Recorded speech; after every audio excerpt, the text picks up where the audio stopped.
Yeah, so that's going to do it for our first match, but we're going to roll straight into our second match as we do have Nalguidan going up against Eddie. Eddie, this is his third week in a row landing into the top eight, and I believe that has pretty much guaranteed that he makes top eight. Imagine making top eight all 3 weeks, TJ, and not making to top to Division A. That'd be That would rough. be that'd be very, very rough. I think that would. I don't even know if that's mathematically possible, but It I think it is, but it'd have to be like players that finished like ninth and 10th also winning or getting second right. It would have three to weeks in a row. require like some high spikes from the people right behind him, and I don't think that's the case. Yeah, or Either way, tiebreakers. right. Either way, Eddie has been one of the most consistent players in Americas for years, and we've been saying it for years now as well. So I'm happy to see him back. Gallon was messaging me and saying that he thinks Eddie's the best player in America. He Yeah, just says that the way Eddie sees the game is just different from others. And it's a little bit of a abstract concept, right? How do you see a game differently from other people? And the idea is that Eddie just like has an understanding of what needs to happen at all junctions of the game. Is able to almost play. I guess the way it was kind of described to me, it wasn't exactly Gallon's words, but the way I interpreted it was the way Eddie plays as if he knows what is going to or rather, what cards are possible that his opponent has, as if his opponent has an open hand at all times. yeah, And I think that's a really cool way to describe Eddie's playstyle. He just has a deep, deep understanding of the state of the game and what needs to be done to it. yeah. And Eddie's had some. We've talked about the insane finishes with Bloody Face just because he's had the crazy Swiss runs and made it through. Like made 2 global finals last year in the finals there. But Eddie's results lately have been kind of insane. He won Master Bucharest late last year in October. He also finished. He made it to playoffs both seasons of Grandmasters last year and finished top 4 in both. So he's finished top 4 in every season of Grandmasters thus far, and also had top 16 at Master Tour Arlington. Obviously he didn't play on stage, so you didn't get to see him. But he was right, like in those tiebreakers. Barely finished that. He finished 11th. So if tiebreakers went a little differently, maybe he wins Master Tour Arlington too. Who knows? That's a lot of speculation there, but. He also won. Excuse me, I don't know the full name, but he won a collegiate tournament back last year as well. So he's had some insane results lately, and it kind of flies under the radar because they may not necessarily be as flashy, but he has been one of the most consistent players for sure. Definitely, and he's going up against. These two players are very consistent, and we'll see how Nalguidan's able to follow up last week's top eight, where it looked like he fell just a little bit short. And Eddie, who's also kind of had some really good highs and also some very unfortunate exits as well. Taking a look at their lineups again, we're kind of introduced with the same 4 classes. Everyone just kind of putting classes like Demon Hunter and Mage and Warrior and Warlock on permaban status. And I wonder if that's going to be the case heading into tomorrow as well, because it's very clear that people want to just play these 4 classes. Yeah, for Americas, the only 2 classes that didn't see play at all were Rogue and Demon Hunter throughout the Swiss. They were played 0 games. Warrior was played 4 games. Mage had played 6 games. Warlock played 17 games. So those were the 5 decks that were essentially permaban. Europe was a little bit different. Mage was left up a lot more often. But I think that's just because some of the decks were a little bit more aggressive, the other decks. Priest played 38 games, Druid played 83 games, and then you have Shaman and Paladin who are both over 100 games. Both over 100 games and both under a 50% win rate throughout the Swiss portion. So I don't know, maybe that tells you a little bit of something about the format this week in a nutshell. But I'm curious to see because we're going to see pretty much the same kind of things. Eddie has the Highlander Paladin, whereas Nalguidan has the Murloc Paladin. So similar matchups as we saw in the last series. Yeah, so we'll see how this series pans out. I don't expect it to be a 3-0. It seems like that was a series of pretty unfortunate events for Gallen, but also like Purple getting really aggressive curves. But you also have to kind of tip your cap to Purple building his decks to have lower curves. It seems like something that he prioritized a lot. The one exception, of course, being the Spell Druid, and for Nalguidan Eddie, it's somewhat similar. I'm personally a big fan of the way Eddie built his Shaman deck this week. I think that actually might be one of the X factors. He built a control Galakron Shaman featuring cards like the Lurker Below, which is a very fun beast card, and Plague of Murlocs to potentially deal with wide spell druid boards. So I love Control Shaman, probably one of my favorite archetypes, or one of my favorite classes in Hearthstone. And to see some modern form of it makes me all warm. And in fact, I accidentally queued up a game of it on ladder, and TJ was like, "Oh, I was waiting for you to challenge me." I'm like, "Okay." I'm like, "Whoops, sorry." I accidentally started a ranked game, and then TJ spectated me, and then we just crushed a Demon Hunter. Oh, it felt so good. It felt so good. I don't think I've ever been more passionate about a game of Hearthstone than that one. Actually, I do remember being more passionate about the game, and it's when Dan brought out the Bog Champ Control Shaman at Seat Story Cup and was crushing nerds on broadcast up until a certain point. But wow. I don't think I've ever been more hype watching a tournament than watching you play in that Seat Story Cup, and like being more nervous for every draw off the top, even more so than like when I was casting like World Championship finals. None of those match that glorious Bog Champ Seat Story Cup. Yeah, those were some good times, TJ. Good times. When we were competitors, and when third-party Hearthstone tournaments existed. Yeah, we is a very generous statement, Dan. And I had to stop competing when I joined Blizzard, but I did play in a couple tournaments. I qualified for playoffs once. Never That's let people right, forget you did. it. I remember, and you did not participate. No, I chose to cast instead, and That's what a good choice it ended up being, right? Well, I don't know. Maybe I would have won, and I would have been a pro Hearthstone player right now. Who knows? Maybe I could have been a Grandmaster. Well, that's the slow but sure takeover for Hearthstone Esports. We'll slowly get those who want to compete but realize that maybe for their own sanity and their career path, they will end up joining Hearthstone Esports. We have you, and then we have A-Bar. I believe Gia almost got hired by Blizzard because she was having visa problems. But kind of what we mentioned before in the weeks earlier, this the silver lining to this very unfortunate situation with this whole pandemic is that we get to have people like Gia casting Grandmasters. It's nice to Who's next? Have the game back. I don't know, Dan. Hunter Ace retires to run Hearthstone Esports. Just comes in and throws his crazy ideas. So the funny thing is, Hunter Ace always messages me when he has like design decisions. Oh, okay. And I have zero input or connection whatsoever to the design of the game, and zero expertise or knowledge about the subject as well. And for some reason, he always comes to me. So I would love to see Hunter Ace join the design team and just see the crazy ideas that he comes up with. He would, for the worse, I think, trying to eliminate RNG as much as possible, which is what most pro players would do. But I think the game would be worse off for it. Oh, but Dan, look at this. It's been so long since I've seen Sir Finley of the Sands played. What do you even want against Spell Druid, though? Do you want board presence, like, say, the Odd Paladin hero power? Do you want just free cards so you can react to your opponent with the, well, not free cards, but just draw a card with the Warlock hero power? Or is it secret option number 10, which is Demon Hunter's upgraded hero power that no one's really even seen in Standard yet? Let's see the options first. Tank up. That's funny. Soul Tap is the one that appeals to me the most. Yeah, probably Soul Tap. You want something that can help you impact the board, and heal and Tank Up don't really do that, and at least Soul Tap can draw you deeper into your deck to find it, because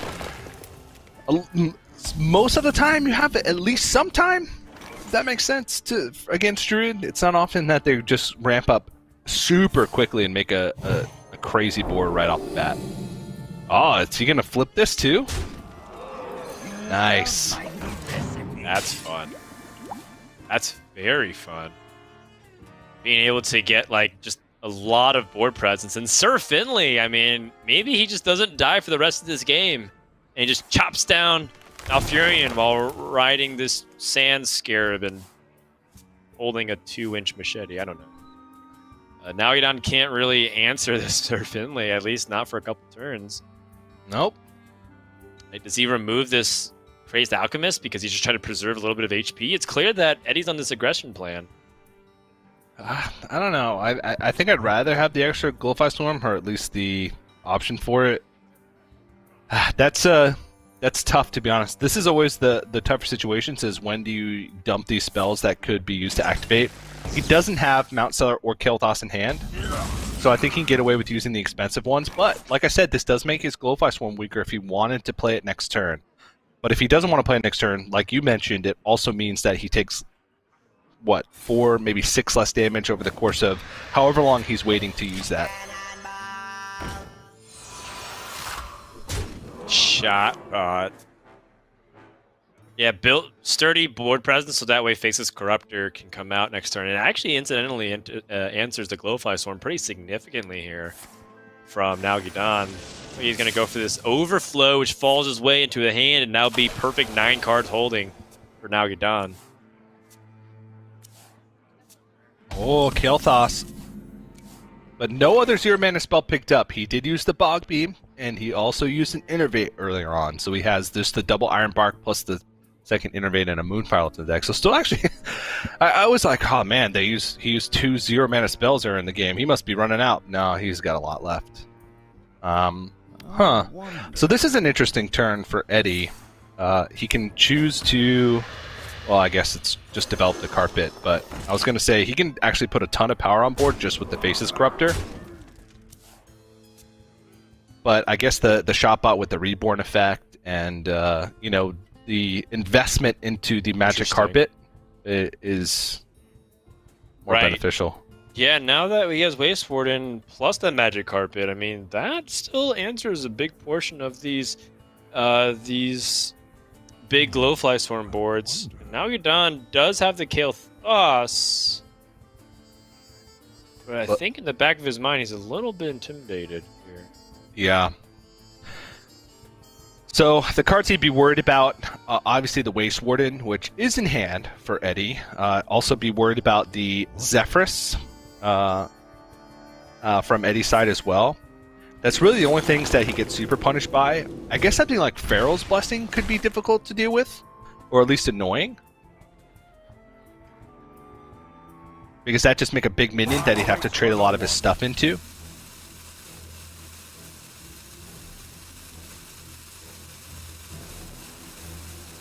Yeah, I think that if you're Nalguidan, you really want to start removing some of these threats. It's kind of what we're saying too, by the way. There's multiple forms of threats that he wants to remove. The Magic Carpet, and Sir Finley's not dead. That's gotta feel good when your opponent's playing 7 mana worth of cards to answer your 3 mana minion. I guess Eddie's just gonna use this opportunity to get ahead on the board. He also has the ability to just coin out Tyrion next turn. And it just gets so far ahead on the curve, and I really like the way Eddie has mapped this out. He's kind of kept his options open to answer Nalguidan's big wide board, but also just keeping the tempo. And kind of we're talking about Sir Finley, again, might not die by the end of this game. He's just so statty this early on and getting 3 in a turn. This is also a soft lethal setup from Eddie as well, with True Silver Champion in hand. It's actually just 17 damage. Obviously, some of this is going to get removed, as we can see. But we'll see if Nalguidan can make a resilient enough board to have something available with his Glowfly Swarm. All right, so Iron Bark. He must have overdrawn something pretty impactful. Yeah. The Iron Bark would have been the... Yeah, I guess that it would have was been the force spell. Or potentially huge, rather. Yeah.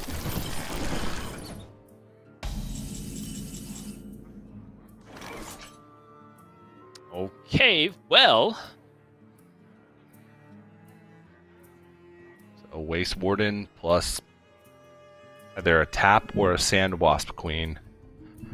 Because I don't think he can leave this board up.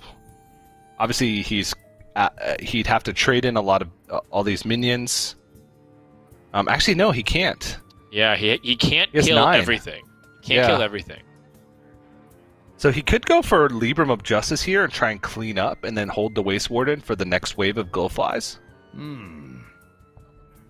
That's an option.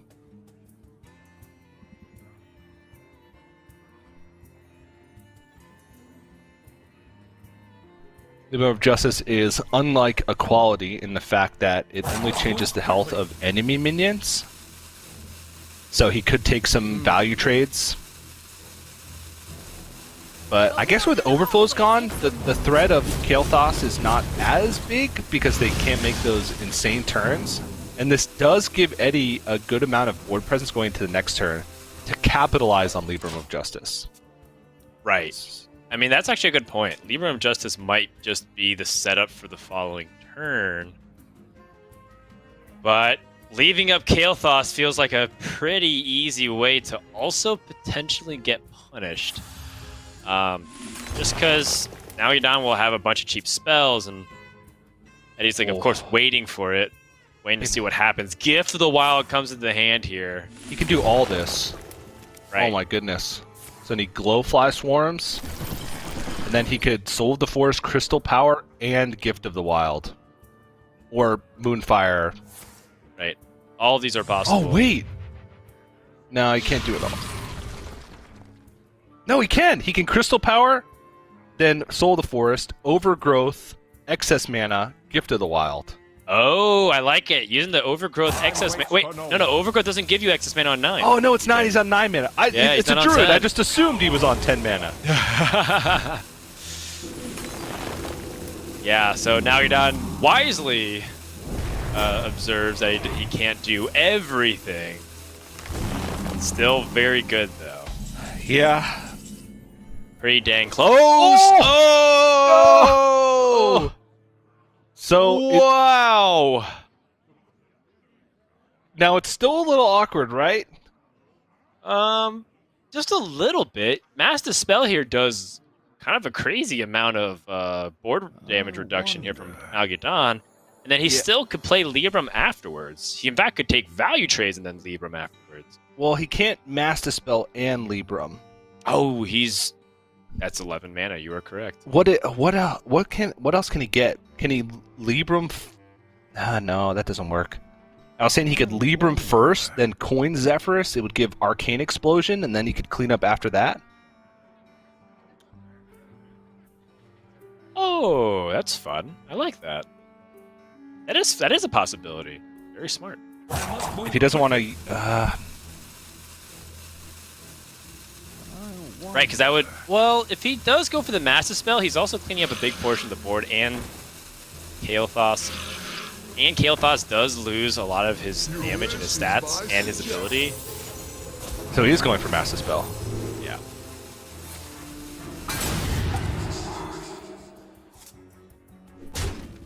How much did he get off? He get it all off in time.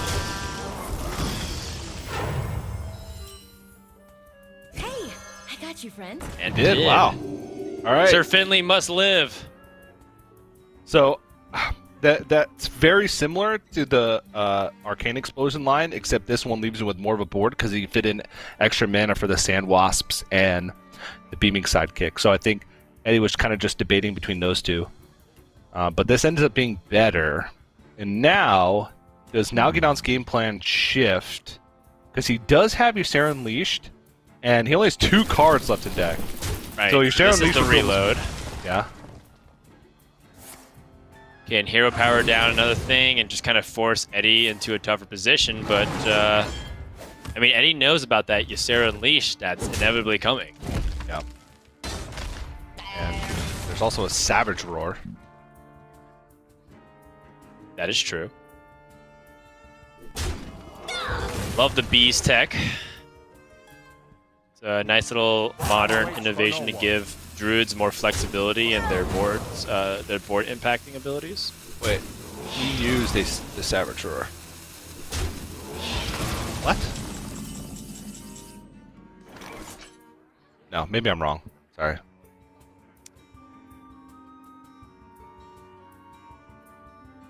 We'll see, I guess. I think I'm misreading my shall see. Tracker. But Eddie's still not out of the woods by any stretch of the imagination. Libram of Justice, obviously now, has to be most likely saved for the Ysera Unleashed because his big removals are essentially gone. Trying to look at the rest of his options, he has like a Consecration draw with Libram of Justice to be able to clear things. Because Waste Warden's gone, Zephyrus is gone, Dragon Queen Alexstrasza can do some work. But obviously you have to get, pretty good outcomes. And here comes the Ysera Unleashed. Nalguidan likely going to trade out off this board to make room for as many portals as possible. And just keep pushing damage. And now Eddie is essentially on... He's got to take the damage and then wait for the portals, and then Libram? Once the portals arrive? Because if he Librams now, then he has 0 answers to the Dream Portals.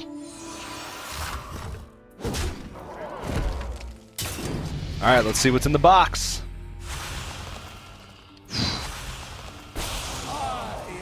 Okay. Decent. Reasonable statted dragons. Meh.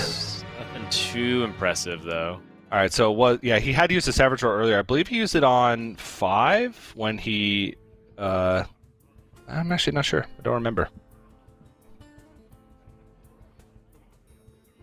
I must be crazy. I feel like you're right, TJ. I don't want to just say because I don't have a spectator client myself. Yeah, right now, he did use a Saboteur because the last 5 cards are all portals. Right. The Overgrowth and the Exotic Mounts are the last 2 natural cards. So I must have been looking at the decks when he played the Saboteur. Mm-hmm. But he does still have. The problem is now he's taking fatigue next turn. I feel like that's okay when you have these many stats on the board. Yeah. And so he's got a lot of life to play with. Unless Eddie is able to... Let's see. It has to be Consecration, I think. Yeah, it has to be Consecration. He doesn't have a Wild Pyromancer in his deck. Yeah, so a 1 in 12. Right, and that only helps him survive. He could also actually even win the game. Blessing of Wisdom could give him another draw. Siamad, is that enough to at least keep him alive? Oh, he definitely has the ability to life tap this turn, or soul tap rather. Yeah.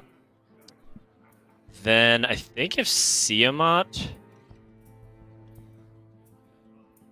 taunts, Divine Shield taunt? No, because then the Druid could just hero power that away. Well, it would probably be Rush Wind Fury. If he Rush Wind Furies into Kael'thas and Exotic Mount Seller, he would leave 11 power on board. Who are we hitting today? Okay. Sure. The Blazing Cell at least something. That helps. And I mean... He's alive. Yeah, he's alive. Which is enough to give him a chance of an out. And it's increasing with each turn. He was at 9%, now he's at 10% for the draw. Yeah. I must move quickly.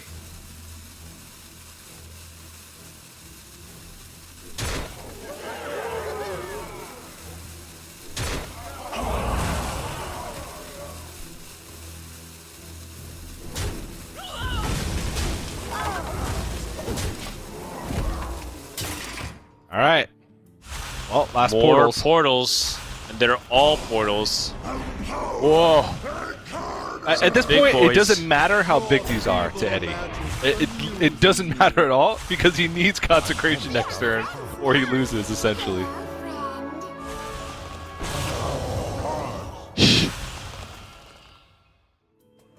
All right.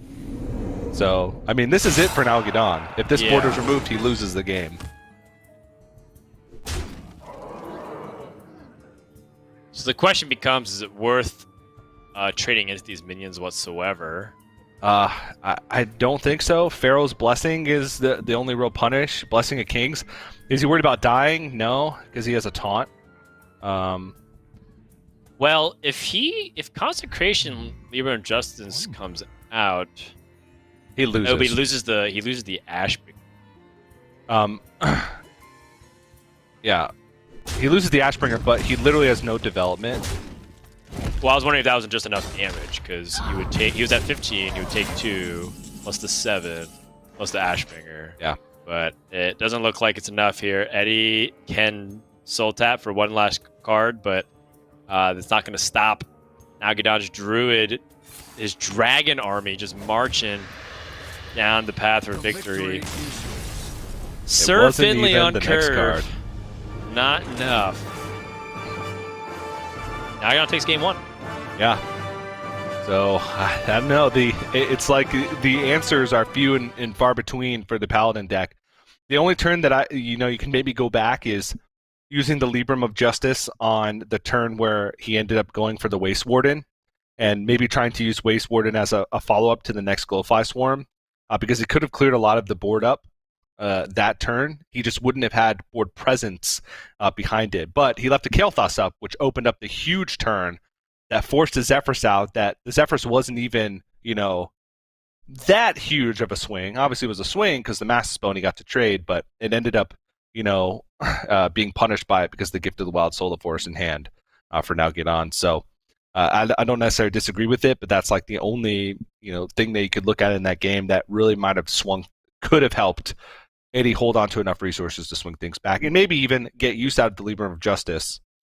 But also, and this is very long-winded, sorry, maybe he knows that he needs to save Libram of Justice for Consecration for the Ysera Unleashed. It's just hard because you're working with limited resources in the deck to be able to handle wide board states.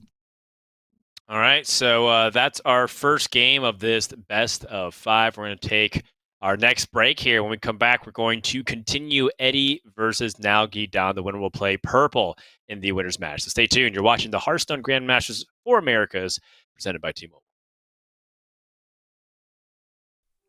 Hearthstone Grandmasters is brought to you by T-Mobile, helping you stay connected to what matters most. Learn about T-Mobile's COVID-19 response on T-Mobile.com.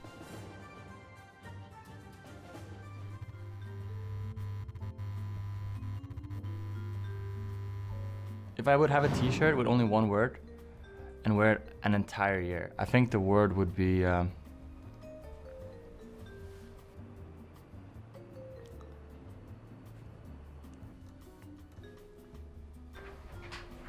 just one word. I will put happiness on my t-shirt. I think it would just be okay. Hi. If I had to wear a t-shirt with only one word, I think it would be solar. Happy. Argue for more self-promotion, because why not? Clown. Because that's just me. Hearthstone. Man. What? No?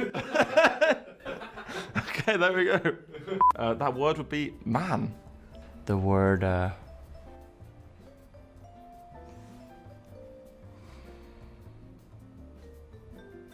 money. Money, yeah. The word that would be on my t-shirt is smile. Don't worry. One word? One word? Oh. I'll go again.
Welcome back, everyone, to the Hearthstone Grandmasters for the Americas region.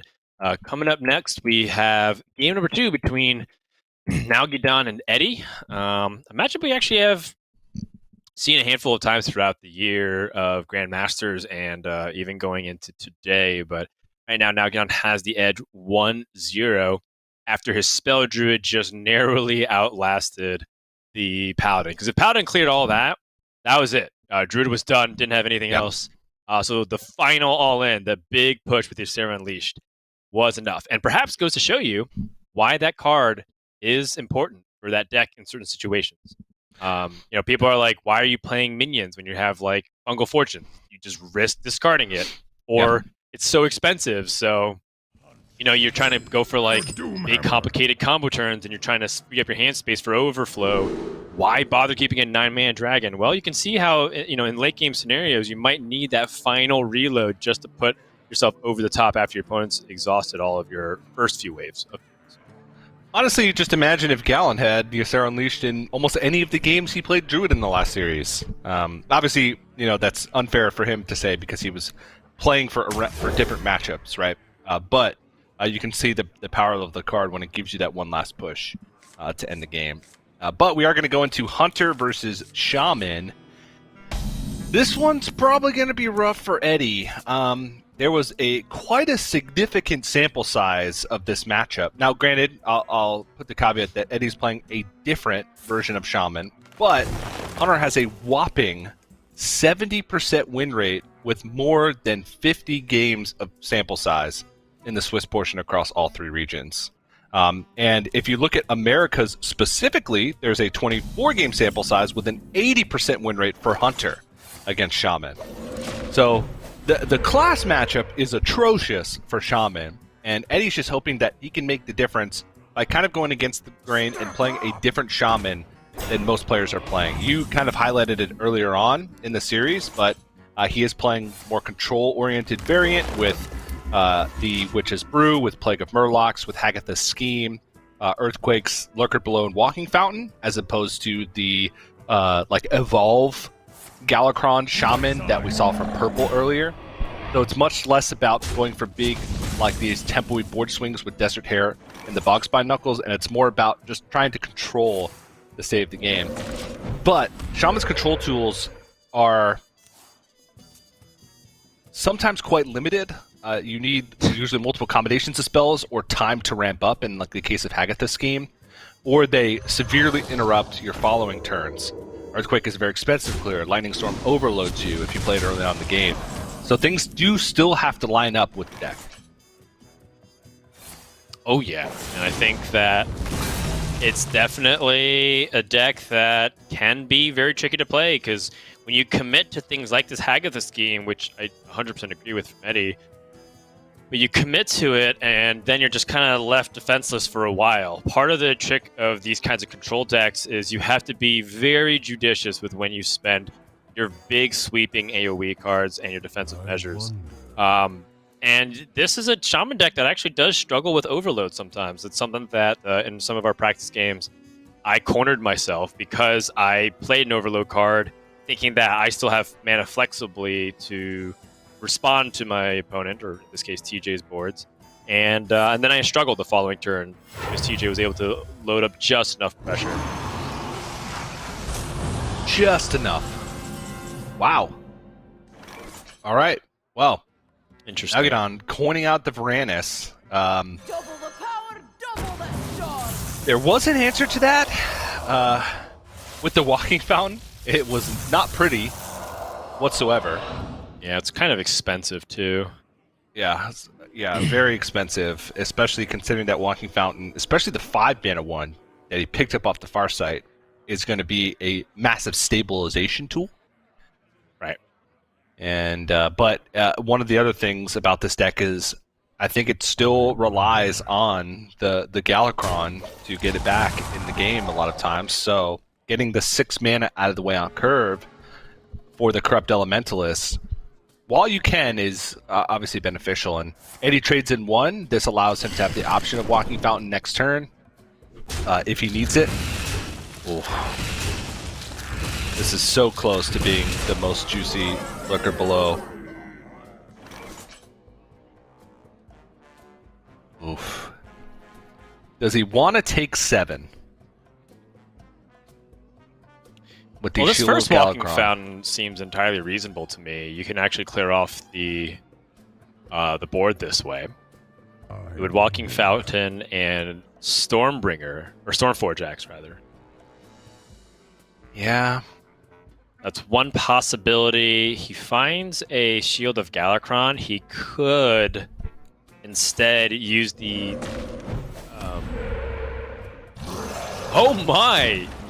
He just spikes the healing totem there. Just puts the walking fountain back at the 7 health. I kind of thought he was going to trade and then just kind of play the Stormforge Axe, but goes for the totem, which makes it a little bit inconvenient for Nalguidan. But now I kind of realized that it was going up the 7 didn't really matter too much here. Maybe it incentivizes a trade more, but this is a little bit greedy from Eddie because now this walking fountain, while it did heal 8, it only killed 2 1/1s, which means that Rottenness Drake all of a sudden gets value, and Eddie just has now slightly more limited removal options for the board. Yeah, that didn't look like it paid off at all. And instead, he could Plague of Murlocs and go for the Shield of Galakrond. We are rapidly approaching that Dragon Queen Alexstrasza drop. I wonder. And how does Eddie respond to that if he uses his Plague of Murlocs here? This is a little bit too much pressure to just let live on the board. Yeah. I think there's still too many big threats in the deck that, like you mentioned, Dragon Queen Alexstrasza. There's also Dynatamer Bran, Siamat, that could punish him if he decides to go for Plague of Murlocs now. Right. It kind of just seems like a Shield of Galakrond Stormforge Axe turn, as weak as that seems. He takes 7. Right, he's got a lot of healing though. He does have a lot of healing. Yeah. That's why I honestly didn't mind that kind of last turn. When he had the option to. Whoa!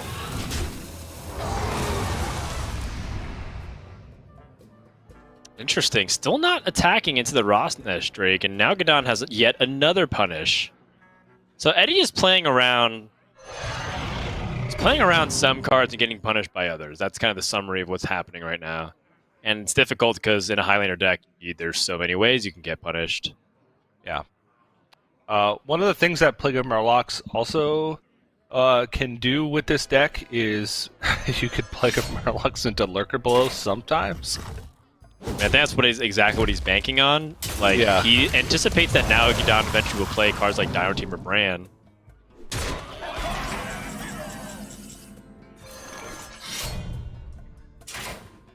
Now you have the Lurker Below. Yep. And he can shut it down through 3 damage AoE. Very cool. And now here comes one of the biggest threats in the game here. Dragon Queen Alexstrasza on 9, giving you 2 free random dragons.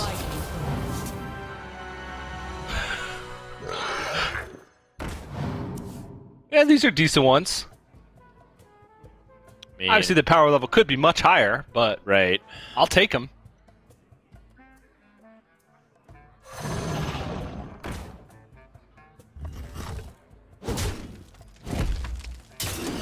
This will most likely be a... Oh, maybe not. Yeah, Earthquake allows him to also still use 2 mana. I wonder if you're in Eddie's position, though, you actually still want to hold on to Earthquake and instead play Plague of Murlocs here, but only just because that's, Earthquake is your definitive AoE and you don't have anything else after that. Yeah.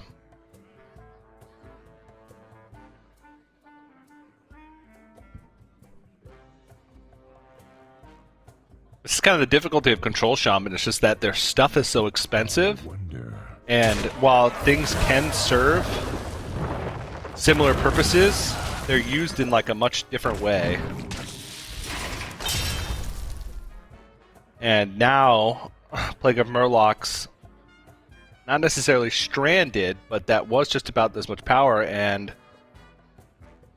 now Nixia is going to come down, and Plague of Murlocs is essentially bad against this board because it'll likely put more power onto the board than was previously on it. Like right now, there is 14 power, whereas Plague of Murlocs, if the average minion is what, it would have to be essentially 2.5, right? Little under 2.5 to be the same amount. Let's end up clearing off the Nixia first half. Summons a Wrath of Air Totem. I don't think the order would have affected anything because he still got to 8. Siamat comes into the hand for Nalguidan, and when you're looking at the hand here, it makes me immediately start thinking about ways we can end the game. Yep. Winds of the south, come to my aid. This is just bomb after bomb from Nalguidan too. Just developing a big minion every time, forcing Eddie to have the removal. Eventually, this deck, it has a lot of removal, but it will run out. And without Walking Fountains to stabilize, he's down to just the Witch's Brew in the deck, and there is only a single copy. That copy is in hand, but that's all he has to try and heal back up out of range, since Hunter's a deck that will just keep putting consistent pressure on, and which means that, yeah, Eddie, you can heal all you want, but eventually you're going to have to win the game, because Hunter will put a clock on you. Yeah, and Eddie does have the Acidic Swamp Ooze. Oh my, he's got sort of like an all-in type of removal where he could Plague of Murlocs and then Hagatha Scheme to clean it up, but Hagatha Scheme only does 1 damage, and it does 2 damage right now. But after Plague of Murlocs, it will only deal 1, because the Wrath of Air Totem will get turned into a Murloc. He also wants to ooze the weapon. Yeah. So, honestly, this may have to be like a Galakron ooze to try and clean things up.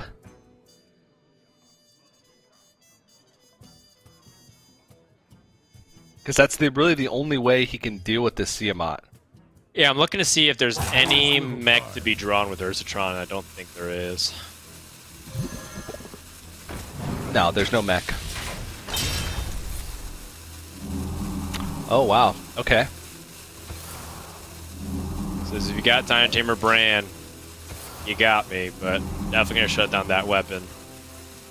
That overload also slightly hurts here. Yeah.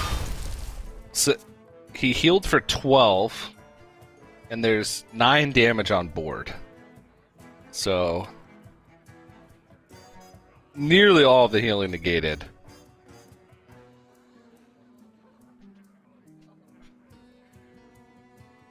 It seems like just the story of Eddie in the top 8. Yeah, you know, he makes it there. Yeah. Kind of struggling a little bit during the group stages. Eddie did make it out of groups last week. And again, we mentioned he's the only player to all 3 weeks get through the Swiss portion. But this is looking like game 2 over to Nalguidan, unless something can change. Oh, is Nalguidan leaving up the Wrath of Air Totem very subtly going to be an out for Eddie here? Okay. So Hagatha Scheme now does 3. Then he has an Invocation of Frost. That is the last invocation that he needs. Yes. So he's at 3 right now because of the Corrupt Elementalist and the Shield of Galakron. And this is, with the Wrath of Air Totem, the Hagatha Scheme is at 3, so he deals 3. He can then freeze the Siamat. He can also Hagatha Scheme Plague of Murlocs at the mid. Yeah, but a little bit excessive.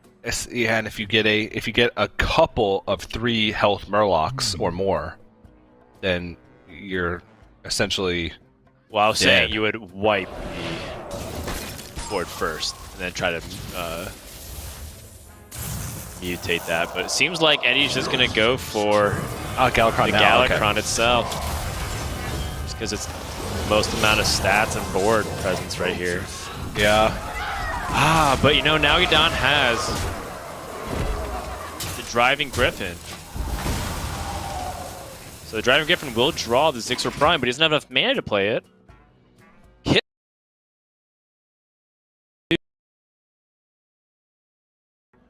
9 through the kill command and 12 through the Unleash the Hounds. 1 damage off. And he can't go for it because if he doesn't clear the board, he dies. He has to kill 1 minion. There's 21 damage represented right now. And Diving Griffin will draw the Zixer Prime. Actually, there's there's a Hogsteed. You get the Hogsteed, yeah. So, but even if he did draw Zixer Prime, he would not have been able to play it that turn. So now he has to at least clear off one of these 8/8 elementals. Yeah, that's fine. He still gets to clear off one of the 8 elementals, push a little bit of damage, and still set up a 2-turn lethal. The question becomes, is there anything that he's ignoring and he has to clear off both? Because he could clear off both if he commits kill command. There's just no more healing left in the deck, except Kronk's. Kronk's is 5 damage. Yeah. Plus the 13 on board, that would be 18. Still a little bit short for Eddie to win the game here. Oof. Well, Haggath Scheme is a guaranteed board clear.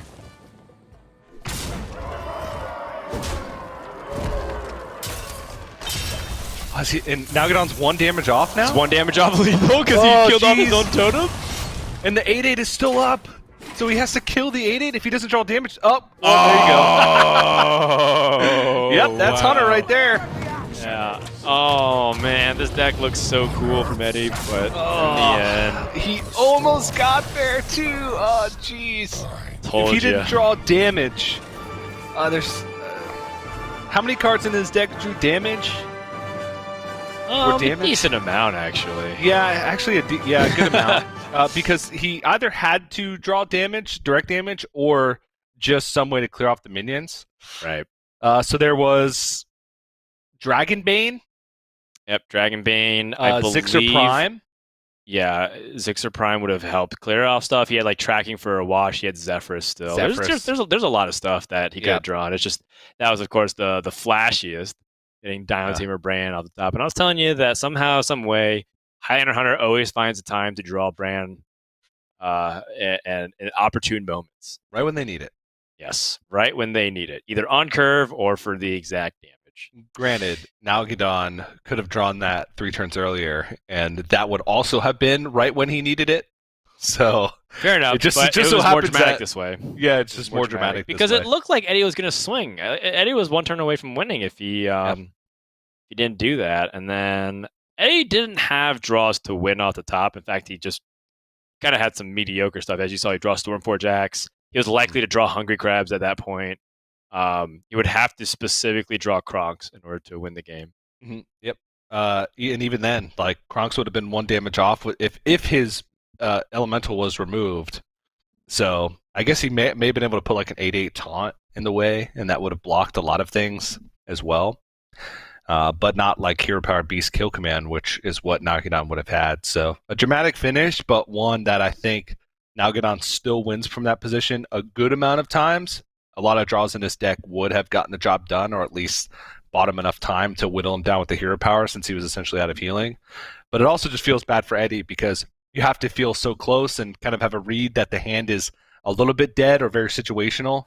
And a lot of just weird spots in that game. And now, Dan, now it's time for some real Hearthstone, okay? Enough with that Hunter and that Druid stuff. Let's get down to the nitty-gritty. Shaman versus Shaman. This is what I live for. Shaman versus Shaman, but it's not just the typical Shaman, it's the control Shaman versus the mid-range Galakrond Shaman. And, you know, I gotta say that it's an unfamiliar matchup, but I do think that the most important thing still on both players' ends is who can get out Galakrond fast enough. Except for Eddie, he does have much easier answer, or much more convenient answers to Nalguidan's board. Right, Nalguidan doesn't really have a way to answer 8/8s easily. He could try to answer it through board presence and playing his own Galakron. Yeah, you can tell that just by the way these decks are constructed, they're both kind of trying to do different things, I suppose. Nalguidan has a very early curve. He has the double Blazing Battle Mage, Hungry Crab, the Rocket Og Merchant, Sludge Slurper. So a lot of just one drops in the deck, whereas Eddie really just has the Hungry Crab as his way to fight, the early turn 1 plays or what have you. I guess the core is the same. They have the Invoke cards, they have the Galakron, they have the Kronks. But Eddie has more control tools, while Nalguidan has more of the build a board in the box tools with the Desert Hare, Bog Spine Knuckles, and the Bog Straw Clacker. What the heck am I saying? Saying gibberish at this point. I know, it feels ridiculous coming out of my mouth. I think that was the point. I guess so. They designed these cards thinking, whimsical. "Oh, can't wait for the casters to try to pronounce this." Yeah. I don't know. Oh, okay. 3-mana Corrupt Elementalist. Right. A Corrupt Elementalist summons those 2/1s, to try and trade into the board, and might make Nalguidan's life a little bit more difficult. Yep. The Rocket Og Merchant is an interesting card. You can see that card to the far left there. It's a 1-drop. It's a 2/1 that deals 1 damage to a minion and gives it Rush. So very similar to the Guardian Og Merchant that you see sometimes plays a 1-drop that deals 1 damage to a minion and gives it Divine Shield. Except it's more about trying to win back a board instead of trying to make your board more resilient. Yeah. But I think one of the important parts of it is it's 1 mana and it has a battle cry that deals a damage. Right, it's a flexible card, surprisingly. Yeah. People compare it to Goblin Lackey, and I think that the 1 damage does give it a lot more flexibility. Sometimes more restrictive, though. As you can see, right now, Nalguidan would not want to use it on anything, except for perhaps his Dread Corsair. Well, or he could just use it to get tempo. Yeah, he could use it to kill the Corrupt Elementalist, which seems like a perfectly fine use of the card to me.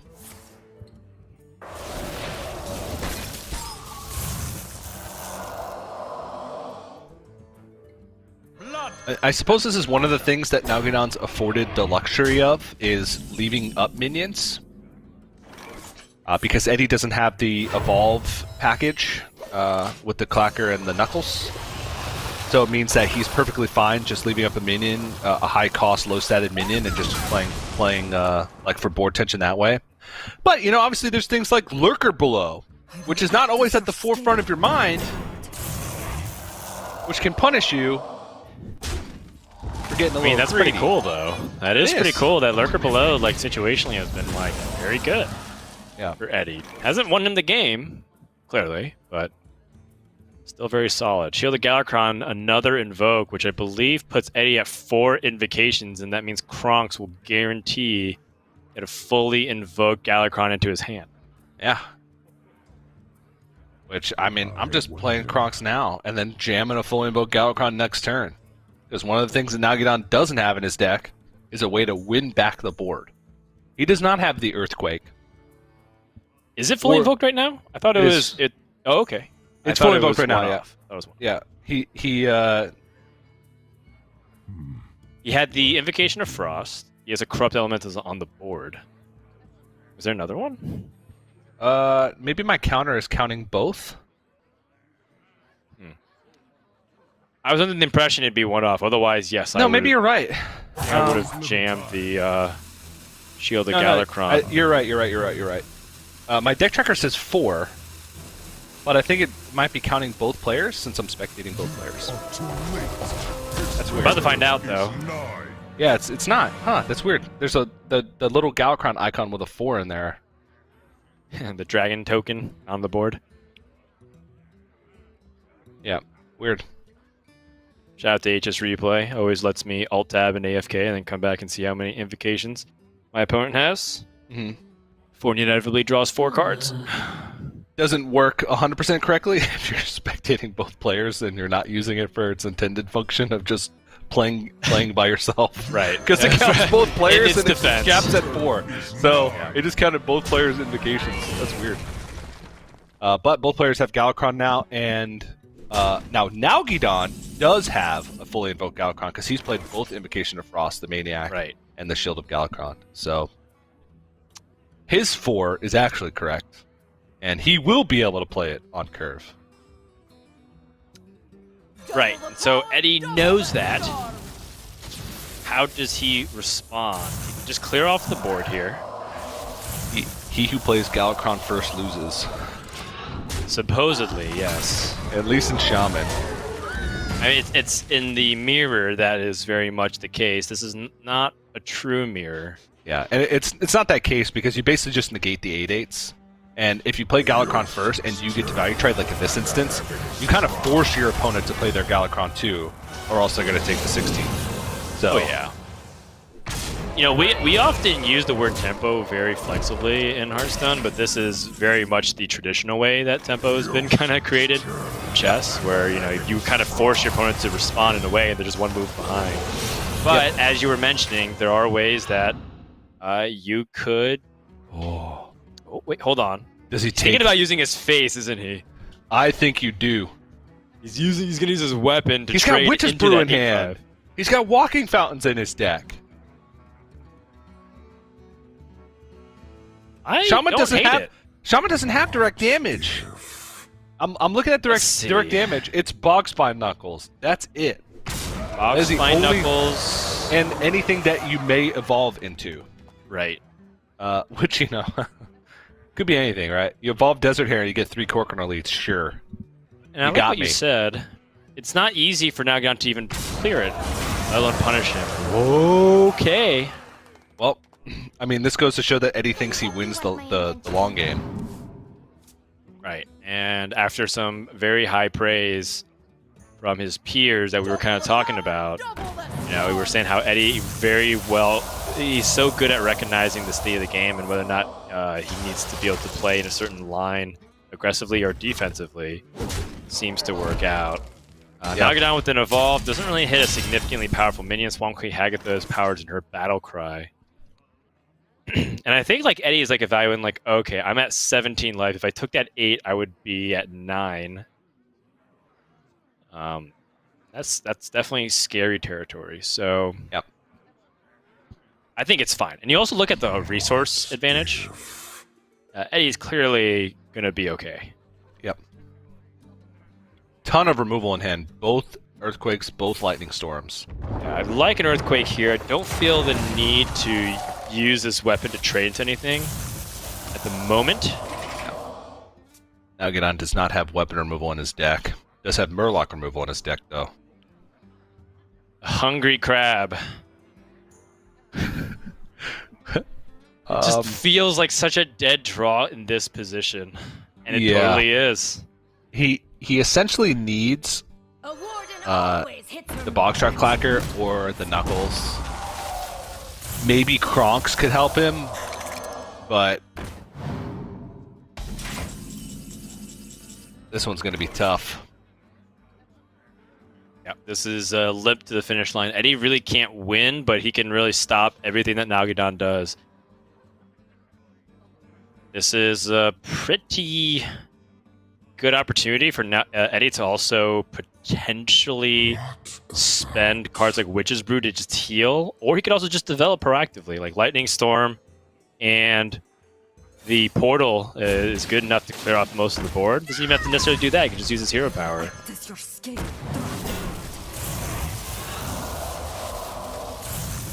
Yeah. It's fine to me. Yeah. And I like that Nalguidan is, you know, kind of staying in it, seeing what he draws, but he kind of knows that he is like a 1% or less chance to win this game. I mean, that's something. Gonna get a pair of 4-drops out of this. Right.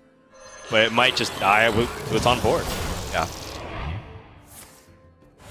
And kind of does. Yeah, the obvious like good 4-drops, you know, if he gets like Kargath Blade Fist or something like that for Kargath Prime. Right. Like there are some 4-drops that can kind of make the game state a little crazy. But now this is, yeah, the limp to the finish line, as you called it. And I if you're Eddie, I think you just start swinging. He has Stormforge axe in hand. Oh, no, all right. So what do I know? A mutate! And this is how our playtest went a lot with this deck, except we both tended to play the Galakrond Evolved Shaman, where like after like turn 7, we were just out of cards. I think Nalguidan just wants to see the next card here. I can't imagine. Well, now he's actually on a very short clock. And we'll try one more mutate here, potentially. Now, looks like he's just going to hold out for any last shreds of hope.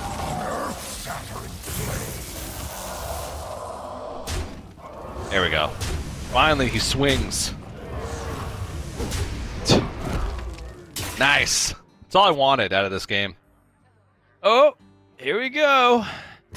Box spine knuckles, TJ. I was going to sit down for some fireworks. He could beef up that little elemental as much as he wants. You can get a 3-drop. Oh, nice. Sick. Eddie strikes back 1-2 now, but you know we kind of anticipated that Shaman deck being able to corner some of the aggressive strategies, and it's fun that it seemed like Eddie favored that earlier rather than later. Yeah. These Shaman decks, you know, watching APAC, watching Europe, they've been playing Shaman like last or close to last. And it seemed like Eddie was like, well, I'll just play this like really early in the series. See if I can get a win. And he did get a win. And now maybe his matchups improve because Nalguidan has Shaman Paladin left and Eddie gets to play Hunter and Druid to line up with him.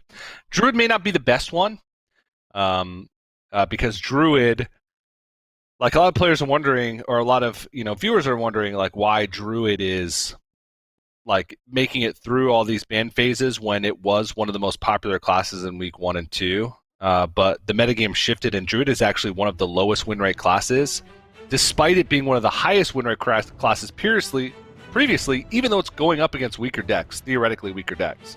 But it just so happens that like aggressive strategies like Murloc Paladin and like Totem Shaman, or even Evolved Shaman, do well against Druid because they struggle with aggressive strategies. It's like the slower, more methodical decks that Druid can beat because they have the time to set up those big, impossible to deal with boards. So Druid is same concept as Yes. Demon Hunter, I would say. Like why Druid can struggle versus Demon Hunters that get out to the board really quickly. Mm-hmm. And it's just that Demon Hunter is the best class at doing that right now, as far as we know.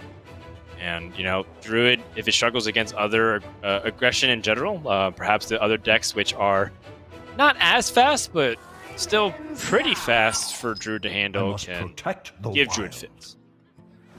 We'll see if that's the case here. Nalguidan has the matchup that I think he wants.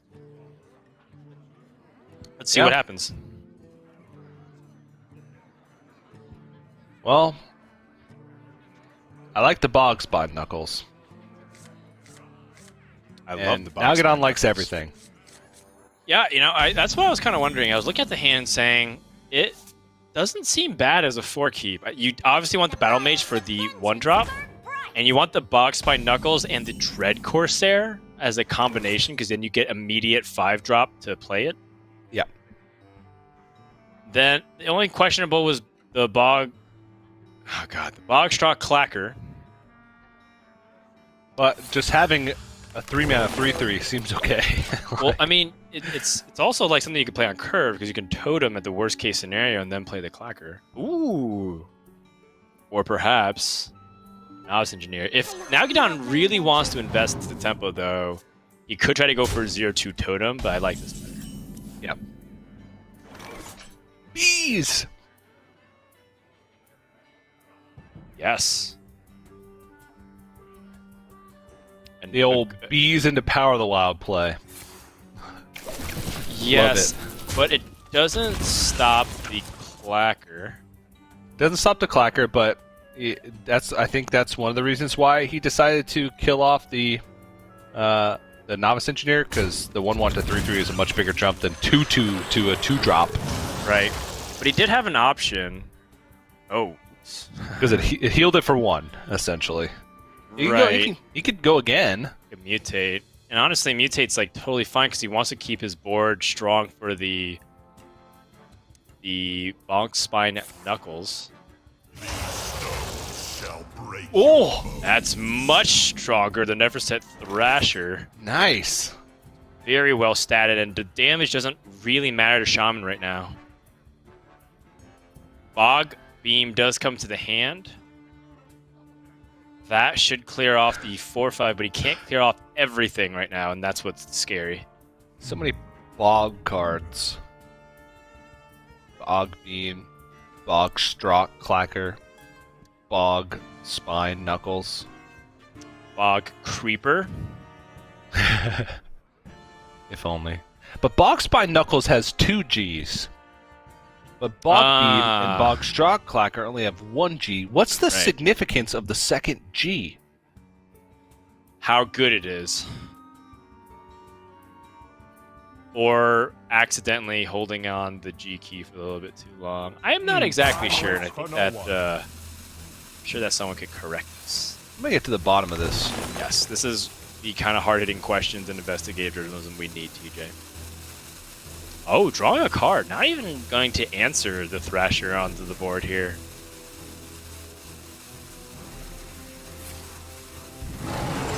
Oh, interesting. Yeah, that is interesting. He does have Starfall, but I guess he's thinking that... Oh no, he missed the attack! Ah, now get on with the flare of the eyes, recognizing that is a huge mistake. Wow. Happy birthday, Nalguidan. Yeah, this is the ultimate punish. This is a severe punish. This could be game ending. Yeah. Now, I like the idea to trade into Bogstar Clacker because if he expects the Knuckles, like the average 4-drop is actually smaller than a 4/5. So it would reduce the Thrasher in power by like leaving it up. So the idea behind the play was good. It's just he botched the execution of it. And now he needs 2 turns still before he reaches the exotic mount seller turn. And the more stuff he leaves up on board, the more that Nalguidan gets to invest with this Bogspine Knuckles. But the more cards he spends to remove things off the board, the less he has to even capitalize on it once he gets to exotic mount seller. He's also at 18, and right now there's 15 damage showing on board.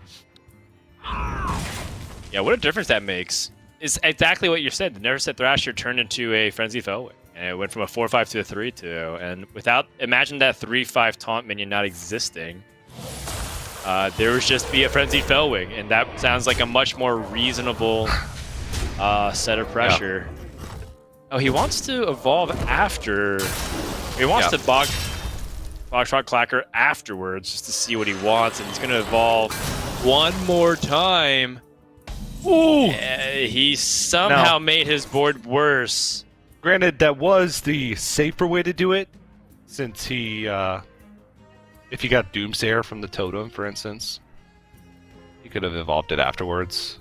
It also let him choose which ones he wanted to evolve, since Bogstar Clacker is just adjacent minions, whereas Bog Spine Knuckles is all minions. So it let him kind of curate his board a little bit better, but I mean, at this point, he still wins. Yeah, like Eddie he can't answer Waxy Dread easily, and if he does, he's leaving up equivalent amount of power here. Yep. So the best way to do this is to concede. I mean, he's not dead, but he does need to Bog Beam something. Yeah, but we can also see that Nalguidan has Bogspine Knuckles in hand, which will put the nail in the coffin on Eddie's Druid deck.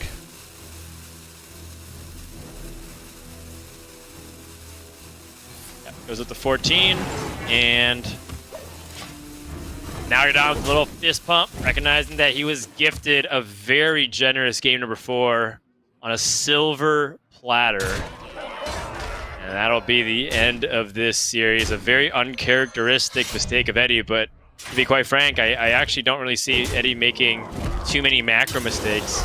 It's often the micro errors like this that ends up costing him, things like roping out. So Nalguidan ends up taking a hard-fought victory over America's Mr. Consistent. Yeah.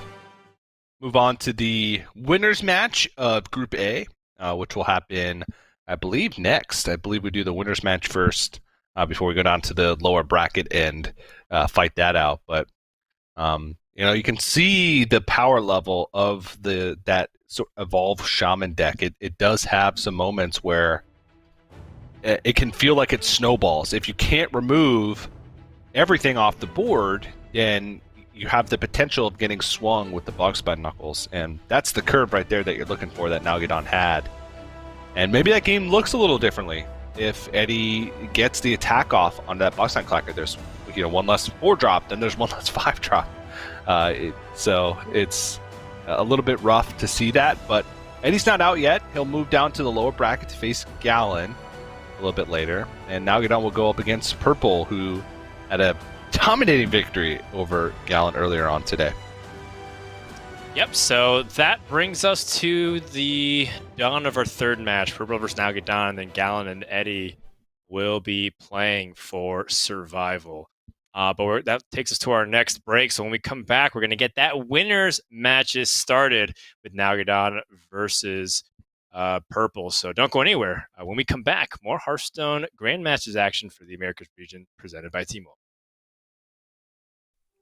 Hearthstone Grandmasters is brought to you by T-Mobile, helping you stay connected to what matters most. Learn about T-Mobile's COVID-19 response on T-Mobile.com.